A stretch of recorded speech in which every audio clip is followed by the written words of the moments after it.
Amém. Que a graça e a paz do Senhor Jesus sejam sobre todos. Amém. Alegria poder mais uma vez estar aqui com os irmãos, oferecendo ao nosso Deus esse culto de louvor e adoração. Os nossos visitantes são muito bem-vindos também. Prazer recebê-los todos aqui. Sintam-se à vontade, essa é a casa do... Glória a Deus. Deus é bom. Amém? Você pode repetir? Deus é bom. Deus é bom. Bom é Deus. Amém. Meu pai gostava e eu aprendi com ele a dizer que Deus é bom. Ele é bom em todo o tempo. Amém? Amém. Meus irmãos, nós estamos aqui no mês de outubro, na verdade, mas a nossa vida continua.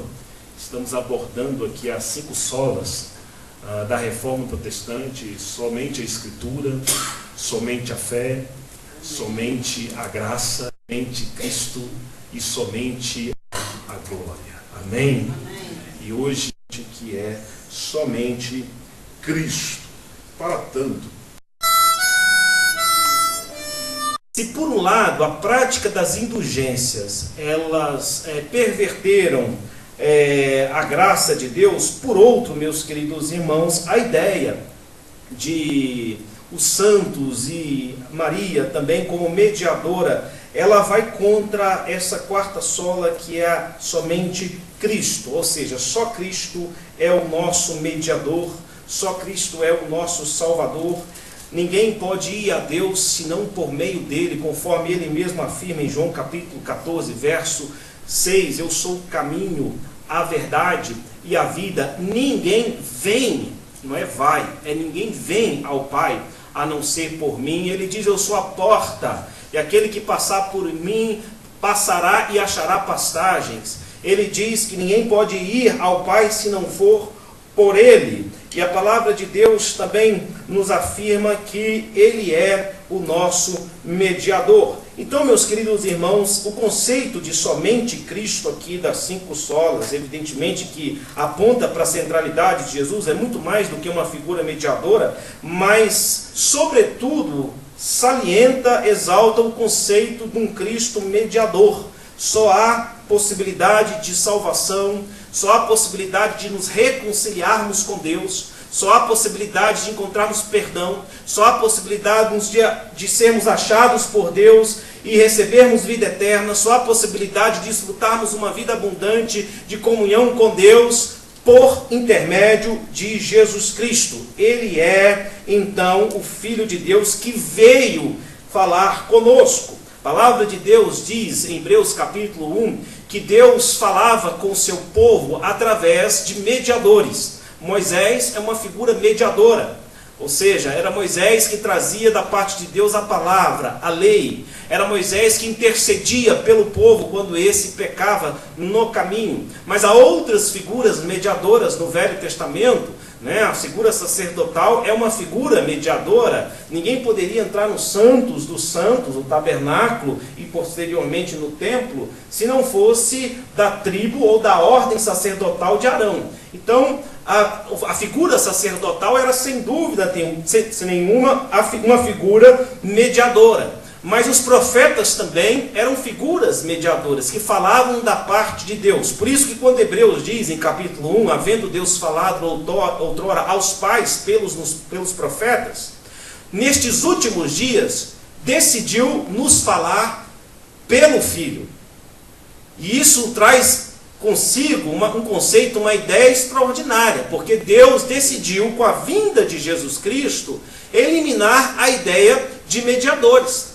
Então, a ideia de pessoas que se colocam ou se interpõem entre Deus e os homens foi completamente liquidada e revogada com a pessoa gloriosa de Cristo Jesus. Por isso que João capítulo 1 diz que no princípio era o verbo estava com Deus e o verbo era Deus. E o verso 3 diz que o verbo se fez carne e habitou entre nós, cheios de graça e de verdade, e vimos a sua glória como a glória unigênita do Pai. Ou seja, Deus decidiu se comunicar pessoalmente, diretamente com o seu povo. É por isso que Jesus é denominado como Emanuel, que quer dizer Deus conosco. Então Deus não é mais um Deus transcendente, um Deus distante apenas, né? Ele é um Deus presente, Ele é um Deus imanente, Ele é um Deus que fala conosco diretamente. Ele é o próprio Deus vindo a essa terra para se comunicar conosco, sem mediadores, sem profetas, sem sacerdotes. Ele se reporta ao povo dizendo: vinde a mim, todos os que estáis cansados e sobrecarregados, e eu aliviarei. Para ir a Jesus não era necessário passar pelo sumo sacerdote, pelos fariseus, pelos escribas. As pessoas tinham livre acesso à pessoa gloriosa de Jesus. Mas não somente a ele, ele também abriu o caminho para o Pai. Quando ele brada lá no Gólgota: está consumado, a palavra de Deus diz que o véu do templo foi rasgado de alto a baixo. Então a presença, ou melhor dizendo, a separação que havia entre nós e Deus foi completamente liquidada e desfeita com o sacrifício expiatório de Cristo na cruz do Calvário. O sangue de Jesus nos dá livre acesso a Deus. Por isso, conforme nos diz o apóstolo Pedro, nós podemos entrar com toda ousadia na presença de Deus. Aquele que é santo, 3 vezes santo, santo, santo, puro. Qualquer pessoa que tenha suas vestes lavadas pelo sangue do Cordeiro, pelo sangue de Jesus, o único mediador entre Deus e os homens, pode entrar no santíssimo lugar, no lugar mais santo, na presença do Deus Todo-Poderoso, do Deus justo, do Deus perfeito, meus queridos irmãos. Então eu quero pensar com vocês sobre algumas passagens bíblicas que tratam sobre a centralidade de Jesus e a ideia dele como o único mediador. Ele é, primeiramente, meus queridos irmãos, a base da nossa fé, da fé cristã. E aí cabe fazer uma observação muito importante. No que pese tenhamos aqui 5 solas, né, que a Reforma Protestante fez questão de enfatizar, que é somente as Escrituras, somente a fé, somente a graça, somente Cristo e somente a Deus toda a glória. A sola somente Cristo é a base de todas as outras. Isto porque, quando se afirma que somente a Escritura é a nossa regra de fé, a Escritura aponta e testifica Jesus Cristo. O próprio Cristo diz, o próprio Jesus Cristo afirma que são as Escrituras que testificam acerca dele. Ele é a revelação plena de Deus. Então a Bíblia aponta para Jesus. Quando se afirma somente a fé também é depositada numa pessoa. A fé é depositada em quem, meus queridos irmãos? Em Jesus Cristo. Então não há salvação simplesmente em uma fé em qualquer outra pessoa ou fé por fé. A fé só tem o seu valor porque ela está baseada ou fundamentada em Jesus Cristo.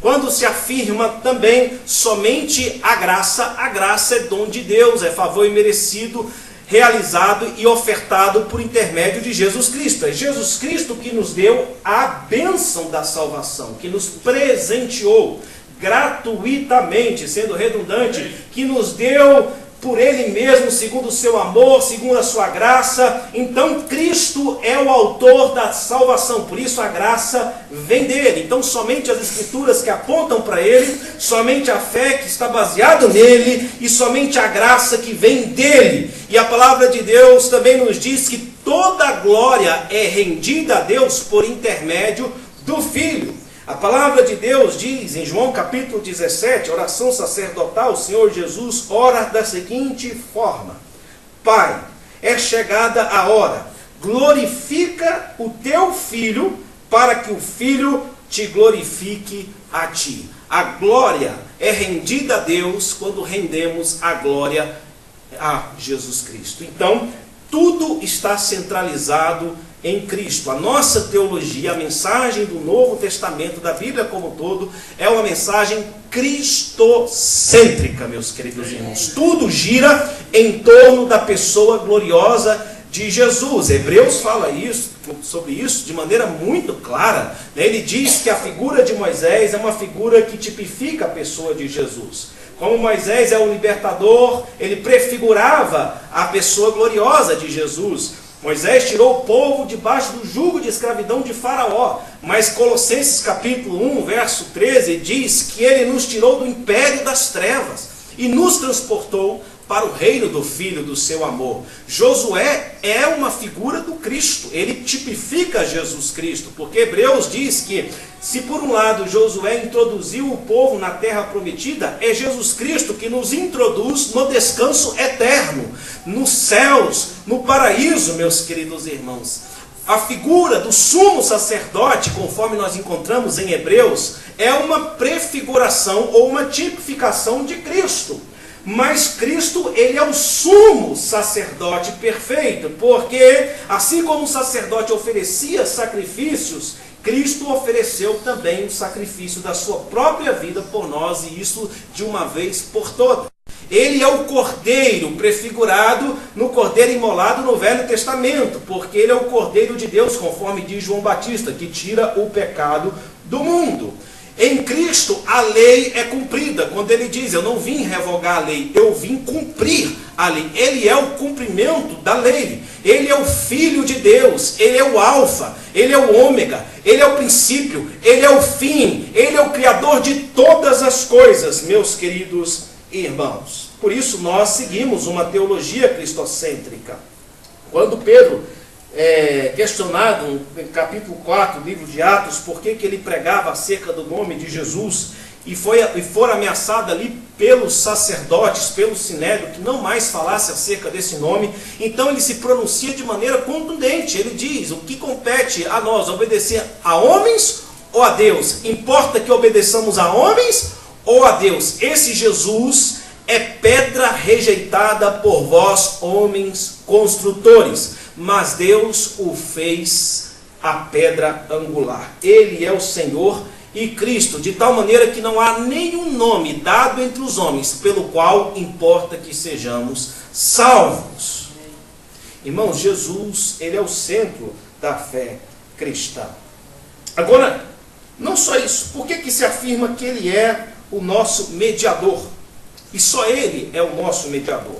Note o que está escrito em 2 Timóteo, capítulo 2, versos 5 a 6. São palavras do apóstolo Paulo, quando diz, porquanto há um só Deus e um só mediador entre Deus e os homens, Jesus Cristo, homem, o qual a si mesmo se deu em resgate por todos, testemunho que se deve prestar em tempos oportunos. Só há um só Deus e um só mediador entre Deus e os homens, a saber, Jesus Cristo, homem, meus queridos irmãos. Ele é o único mediador. Foi o próprio Deus que estipulou isso e decidiu falar com o seu povo através dele. Por isso que ele diz, capítulo 14, verso 6, eu sou o caminho, a verdade e a vida, e ninguém vem, não é vai, vem, porque tem que passar por ele para chegar a Deus. Ninguém vem ao Pai a não ser por mim. E o vem também denota aqui a ideia de que ele é o próprio Deus também, né? Quem vê a mim vê o Pai, disse ele nos textos posteriores. Filipe pede a ele, Senhor, mostra-nos o Pai, isso nos basta. E Jesus então, desapontado com ele, puxa vida, meu filho, há tanto tempo estou convosco, não me tens conhecido. Quem vê a mim vê o Pai.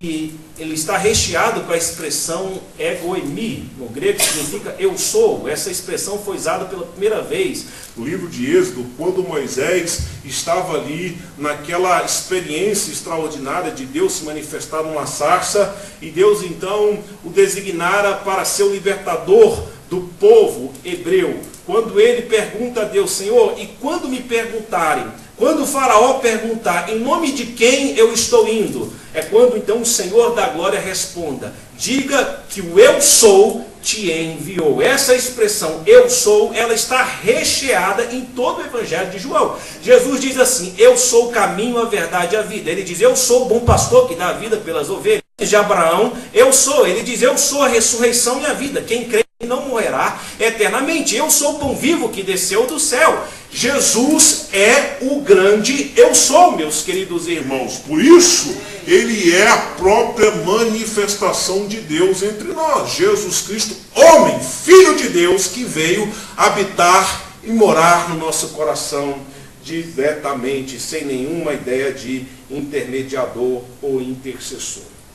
Nós temos muito carinho, né, pela pessoa da Maria, né, mãe de Jesus. Ela, sem dúvida nenhuma, não creio que Deus escolheria qualquer mulher para ser a mãe do nosso Salvador. Foi uma mulher piedosa, uma santa mulher, pode ser colocada como a nossa mediadora, a nossa intercessora. Não há nenhuma base bíblica, nem no Novo Testamento, nem muito menos no Velho Testamento, que sustente a ideia de Maria ser a nossa intercessora ou a nossa mediadora. A palavra de Deus é contundente, é categórica, não resta nenhuma sombra acerca desse assunto, meus queridos irmãos, que só há um só Deus dos homens, Jesus Cristo, homem. E qual importa que sejamos salvos, senão o nome de Jesus Cristo. Muito importante essa ideia. Junto com a ideia de mediador, nós temos a pessoa, a figura do advogado. 1 João capítulo 2, verso 1, diz assim, são palavras do apóstolo João exortando os seus filhos a não pecar. Ele diz assim: filhinhos, estas coisas vos escrevo para que não pequeis. Mas, se todavia alguém pecar, temos advogado junto ao Pai, Jesus Cristo o justo. O que é o advogado? O advogado é uma figura mediadora, que nos representa junto ao juiz. Jesus é o nosso advogado. Mas não só isso. Além de 2 Timóteo, capítulo 2, versos 5 a 11, dizer que ele é o mediador entre Deus e os homens, e o texto aqui lido de 1 João 2, 5, dizendo pecado, Romanos 4, 8, melhor dizendo, verso 34, diz assim: quem nos condenará? É Cristo Jesus quem morreu, ou antes quem ressuscitou, o que está à direita de Deus e também intercede por nós. Não são meus que intercedem por nós. Não é Maria, essa pessoa piedosa, mulher virtuosa, que intercede por nós. Intercessor diante de Deus, para nos redimir, de tal maneira que Cristo, ele é aceito por Deus, a sua intercessão é aceita por Deus, porque ele pagou o preço dos nossos pecados lá na cruz.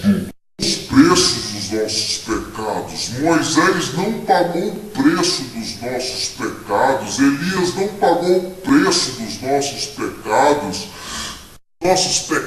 A Igreja Católica Apostólica Romana não pagou o preço dos nossos pecados. A Igreja Evangélica não pagou o preço dos nossos pecados. O pastor Edmilson muito menos, coitadinho. Ninguém, absolutamente ninguém pagou, senão o Filho de Deus. O está consumado.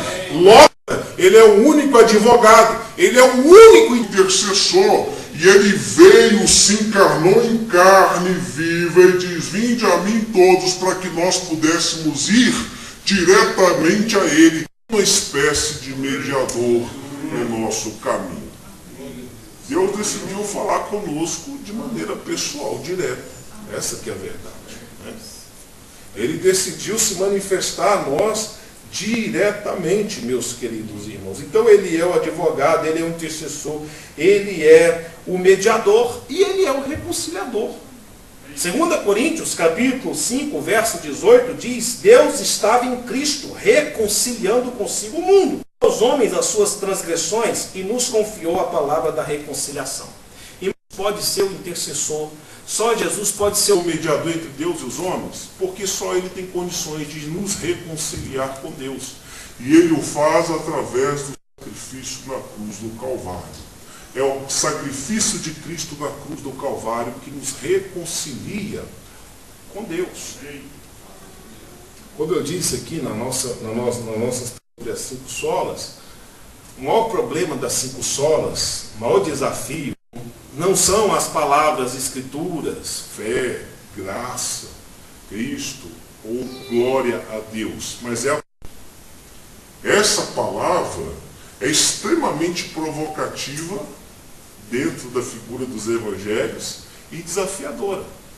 Porque tem muitas religiões, meus queridos irmãos, que acreditam que a salvação é pela graça, mas precisa praticar boas obras para completar a obra completa de salvação. Não é só presente de Deus, é mérito do homem, esforço do homem. Não. Somente pela graça. Pela graça sois salvos mediante a fé. Isso não vem de vós, é dom de Deus, não de obras para que ninguém se... A ideia de somente as Escrituras como autoridade, regra e fé, tem muitas religiões que acreditam nas Escrituras como palavra de Deus, mas precisa ouvir o que a instituição dizem acerca dessas Escrituras, precisa se obedecer os costumes, as culturas, as tradições, aquilo que foi legislado. O grande desafio é a palavra somente. Tem muita gente que acredita em Jesus Cristo. Tem muitas religiões que acreditam em Jesus Cristo. Mas a questão, meus queridos irmãos, latente aqui, que os evangelhos realmente apresentam de maneira contundente, é que é somente Jesus Cristo. Não há nenhum outro nome dado entre os homens pelo qual importa que sejamos salvos. Não há nenhum outro mediador entre Deus e os homens, a saber, senão Jesus. Bíblia Sagrada, meus queridos irmãos, a ideia do somente Cristo. A fé cristã, ela é Cristo. Cêntrica, meus queridos irmãos. É o nosso Salvador. Como se vê aqui Atos capítulo 4:12, não há salvação em nenhum outro, porque abaixo do céu não existe nenhum outro nome dado entre os homens pelo qual. Mas não só isso, a centralidade de Cristo, ela está presente também na ideia de Jesus como referência maior para esse projeto de vida extraordinário a qual todos nós fomos vocacionados e chamados. Por que Deus te criou? Você sabe? Essa é a pergunta mais para qualquer cristão. Por que você foi criado? Não só isso. Propósito da sua salvação. O propósito último, mais excelente da nossa criação e da nossa salvação é Cristo. Romanos capítulo 8, o verso de número 12, que de antemão conheceu, os predestinou para serem conformes à imagem de seu Filho, Jesus, que seja o primogênito entre muitos irmãos. 1 João capítulo 3, verso 1, diz assim: amados, agora somos filhos de Deus, e ainda não se manifestou o que haveremos de ser. Sabemos que quando ele se manifestar, seremos semelhantes a ele, porque haveremos de vê-lo como ele é. A palavra de Deus diz que nós seremos transformados de glória em glória à semelhança dele. A eternidade consiste nisso, diz que eu sou Deus. E é um conhecimento experiencial que nos leva a nascermos com ele. De vez em quando eu escuto as pessoas falarem assim: eu acho você tão parecidos. O relacionamento, meus queridos, Deus produz em nós essa transformação, produz em nós essa metamorfose de nos dar a nossa verdadeira identidade como cristãos. E qual é a nossa verdadeira identidade enquanto cristãos? Nos tornar semelhantes a Jesus. Foi lá em Antioquia, segundo Atos, que os cristãos foram pela primeira vez chamados gente que se parece com Cristo. Paulo, imitadores como eu sou de Cristo Jesus. A referência maior é Jesus Cristo. Então você foi criado, Jesus veio a este mundo para te salvar com um único projeto de vida e de graça, que é te fazer semelhante a Ele. A palavra de Deus diz que quando nós ressuscitarmos, nós teremos um corpo semelhante ao dele. Então a nossa identificação com Cristo é o propósito para o qual Deus nos criou e nos salvou, meus queridos irmãos. Note que toda a Bíblia testifica e aponta para a centralidade de Jesus Cristo. Ele é o seu Criador, Ele é o teu Salvador, Ele é o modelo para o qual Deus te fez, para que você, a fim de que você se identificasse com Ele.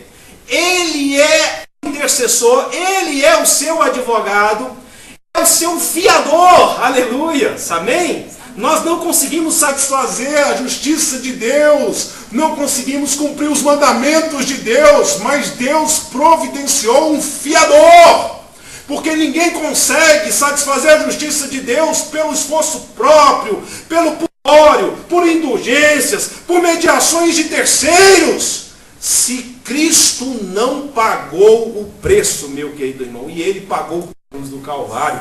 Ele é o seu fiador. Amém? Então, somente Cristo aponta justamente para a ideia da centralidade de Jesus. É por isso que nós não somos mariólatras ou seguimos outros deuses e nem sequer os colocamos como mediadores, intercessores. Não.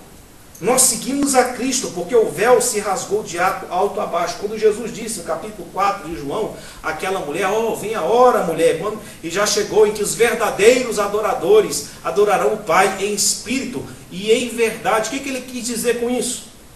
A mulher diz, Senhor, onde se deve adorar?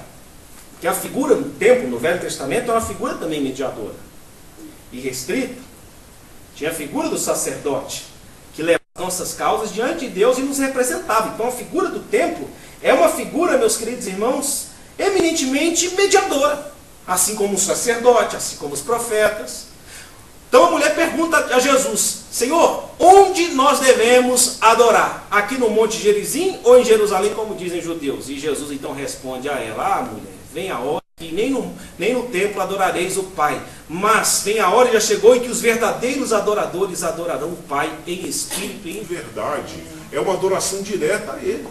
Por isso que eu posso adorar a Deus dirigindo o meu carro, porque o Jesus está habitando comigo na pessoa gloriosa do Espírito Santo, amém? Eu posso ter comunhão com os irmãos, como nós teremos no dia 15 de novembro, no parque aqui de Águas Claras, e Jesus, porque a palavra de Deus diz, onde tiver 2 ou 3 reunidos no seu nome, ali Ele se faz presente, aleluia. Eu posso estar tomando meu banho no chuveiro e sentir a presença gloriosa de Jesus comigo ali. Deus está em nós, meus queridos irmãos. A figura do templo era um Deus confinado ao tabernáculo, ao propiciatório, ao sacrifício, mas o sacrifício que foi realizado do lado de fora rasgou o véu de alto a baixo, e eu e você hoje acesso ao próprio Deus na pessoa gloriosa de Jesus Cristo. Aí você diz assim, mas pastor, Jesus foi assunto aos céus, Ele não está mais entre nós, Ele veio, mas Ele diz, não vos deixarei órfãos, rogarei ao Pai que vos envie outro Consolador, o Espírito Santo da verdade.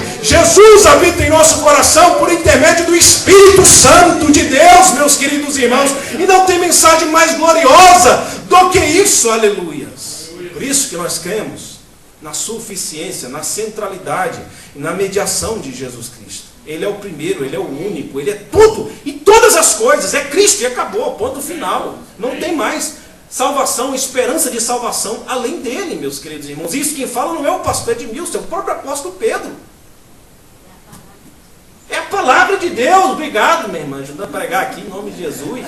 É a palavra de Deus que afirma, não há salvação, não há esperança de vida eterna. Eu costumo dizer o seguinte, você acha mesmo que se houvesse possibilidade de salvação fora do sacrifício de Cristo, Deus sujeitaria o seu filho a uma morte tão violenta, a uma morte tão humilhante, a uma morte tão truculenta, que não só teve implicações de dores psicológicas, emocionais, físicas, mas espirituais, porque quebrou a comunhão entre o Filho e Deus, quando Jesus clama, Eloi, Eloi, lama sabachthani, Deus meu, por que me desamparaste? Isso é um mistério que eu não sei, vou perguntar lá na eternidade, que a Trindade é indissolúvel.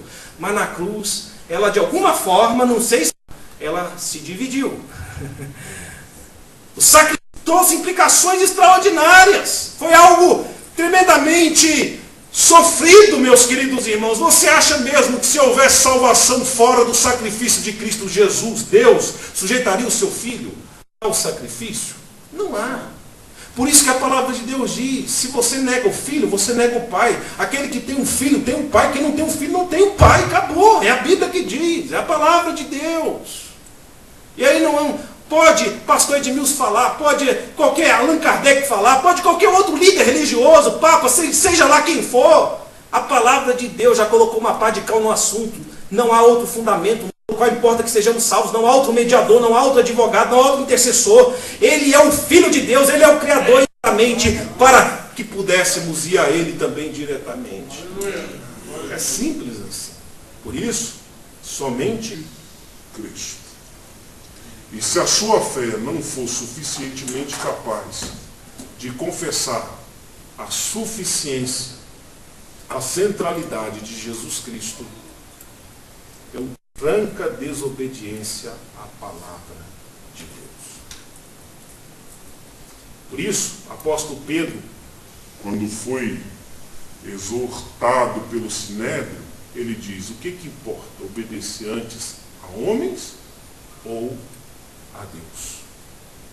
O que importa? Você cumprir o que está escrito na palavra de Deus ou obedecer a homens?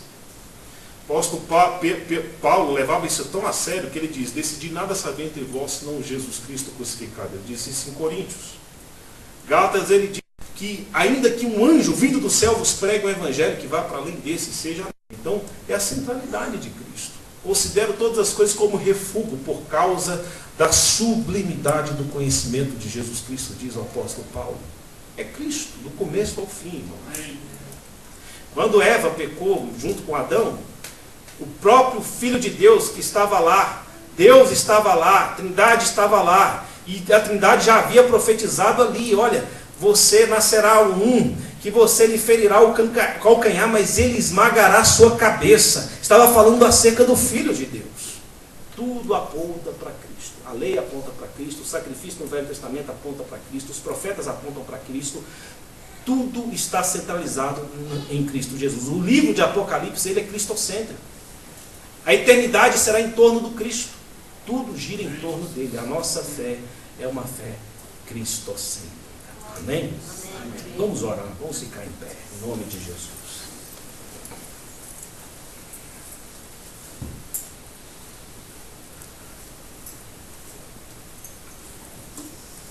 Amém? Eu quero desafiar você nessa noite a colocar sua fé em Jesus, de forma diferente. Talvez você nunca ouviu o Evangelho da forma como você ouviu aqui hoje, de que Jesus é o único caminho, o único mediador, o único advogado, o único capaz de te dar vida eterna, porque não há outro nome além dele pelo qual importa que sejamos salvos. E ele, depois de ele ter pronunciado um belíssimo sermão em João capítulo 6, quando ele diz que quem não comer da minha carne e beber do meu sangue não tem a vida eterna, os judeus se escandalizaram todos, o deixando ali sozinho, tão somente com os 12. Jesus então se volta aos 12 e diz: vós também não quereis retirar-vos? Quando Pedro então profere as seguintes palavras: Senhor, para quem iremos? Só tu tens palavras de vida eterna. Só Ele. Não há esperança para você, não há esperança para mim, não há esperança para ninguém fora de Jesus Cristo, meu querido. E Ele se apresenta dessa forma a você, como a sua única possibilidade de redenção. Aí você me pergunta: que farei eu, pastor, agora? A palavra de Deus diz: arrependa dos seus pecados, confesse Jesus como seu único e suficiente Salvador, e passe agora a desfrutar de uma vida plena em Cristo Jesus. Porque aquele que está em Cristo Jesus é nova criatura. As coisas velhas se passaram e eis que tudo se fez novo. Eu quero desafiar você a receber Jesus Cristo como seu único mediador, como seu único Salvador, como aquele que veio para morrer no seu lugar, lá naquela rude cruz, para pagar o preço da sua salvação. Ele diz a você: vinde a mim, o que vier a mim, de maneira nenhuma lançarei